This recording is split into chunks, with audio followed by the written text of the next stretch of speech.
Tom Darcy and Ed Colling are both looking for jobs for the summer. Tom wants extra money to buy things he'll need if he can start college this fall. Ed wants to earn enough to trade in his old car when he goes back to college for his last year. All right, there's the proposition, and it's a good one. What do you say? Can you start a week from Monday? Mr. Bailey, $35 a week in car expenses isn't very much money. We've been offered $40 a week at another job, but it may not last all summer. All right, maybe 5 or 6 weeks at 40. But with me, you can be sure of working the full 10 weeks of vacation, making $35 a week for easy work distributing these samples. Figure it out for yourself. Whenever persons must rely on each other, there is occasion for agreements and contracts. People must agree. They must have assurance to make plans, as individuals and as groups.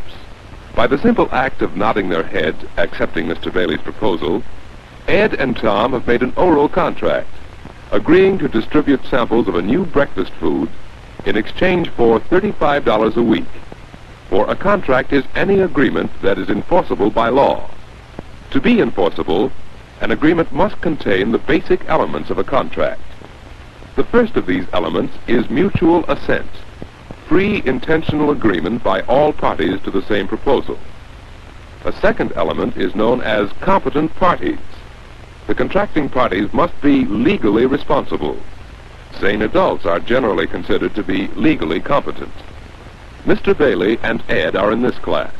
Tom, who is under 21, is not an adult. He may not be considered legally competent, but Mr. Bailey employed him nevertheless. A third element is legal bargain. The agreement is in no way contrary to the law. An agreement to steal or defraud is not considered as binding, for its performance would be a violation of the law. Another element a contract must possess is consideration, the services or payments, or the promises of services or payments exchanged. Mr. Bailey promises to pay each boy $35 a week, plus car expenses for Ed. The boys promise to distribute samples of the breakfast food.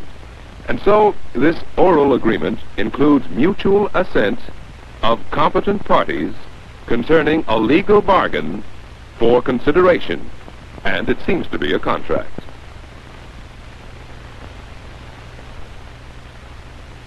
Ed feels that on the strength of the income from the new job, he can go ahead with his plans to trade in his old car. And he really needs a better car, a closed model for one thing, and one that won't break down every other day too, in order to do this new job with Tom. Yes, Ed wants that car. This type of transaction usually takes a written contract, which leaves less room for misunderstanding and forgetting. In general, agreements involving large sums or long periods of time must be in written form to be enforceable. Besides those elements mentioned, this agreement must be in required form. A written contract generally consists of the preliminaries, the body, and the conclusion.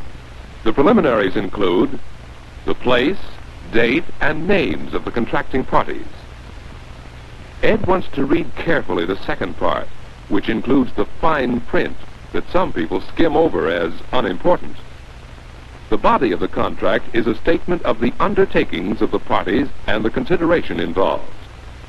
This newer car is just what Ed wants. But Ed had better read that fine print carefully, for he will find in this type of contract the conditional sale agreement.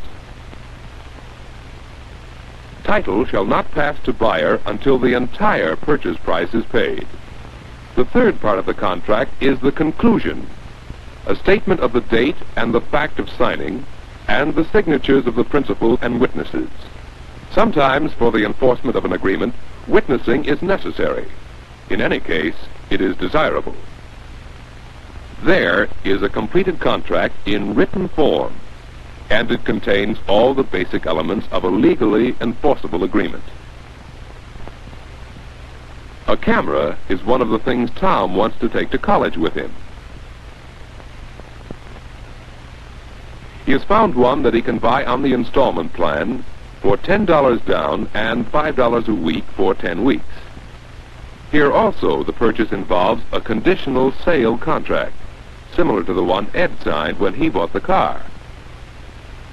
But Tom is not yet 21, so he is not ordinarily considered a legally competent party. If only a minor signed as the buyer, the agreement would not satisfy the company.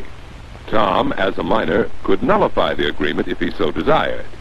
Therefore, an adult must sign as the responsible party, so the purchase agreement will contain the necessary basic elements of a contract. So Ed and Tom worked hard, received their checks, and paid on their installment contracts until... And that's the story, boys.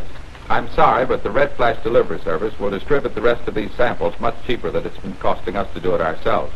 We intend to give them the contract to finish the job.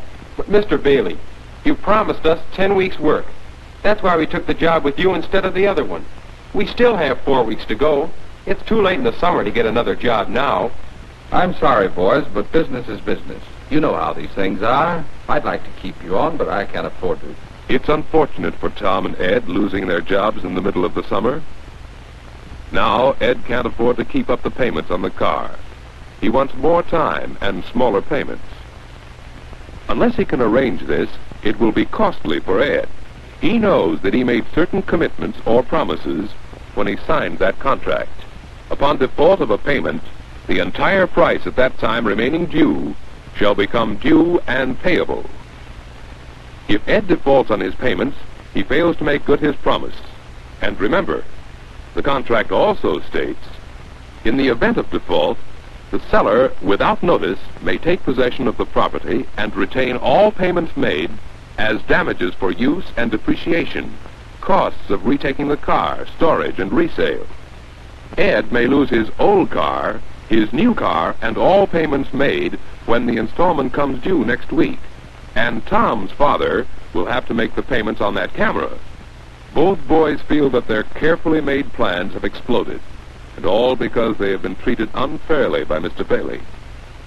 Yet, they did have contract.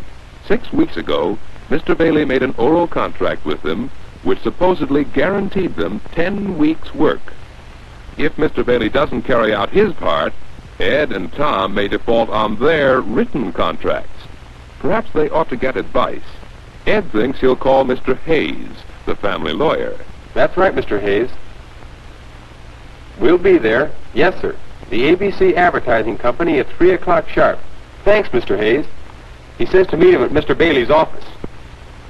Mr. Hayes has the facts of the case by now, and he believes that Mr. Bailey is trying to put something over on Ed and Tom, because they're just young boys.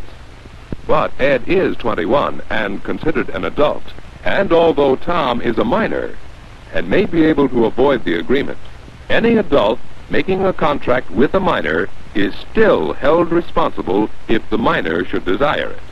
Doesn't Mr. Bailey have a legal responsibility as well as a moral one to carry out his part of the contract? Mr. Bailey is calling his own lawyer, who can advise Mr. Bailey only if he knows whether the agreement contained the basic elements of a contract. Mutual assent, which means that the contracting parties freely agree. Competent parties, meaning sane adults generally. Legal bargain, there is no violation of the law. Consideration, the exchange of payments or promises. In some cases, there is a required form for contracts, but not this one. Any lawyer would advise Mr. Bailey to carry out that agreement. That, of course, means that Ed and Tom can carry out their contracts for the camera and the car. Always understand a contract, whether it be oral or written, and you will be able to make plans and carry them out. Exactly what a contract should help you do.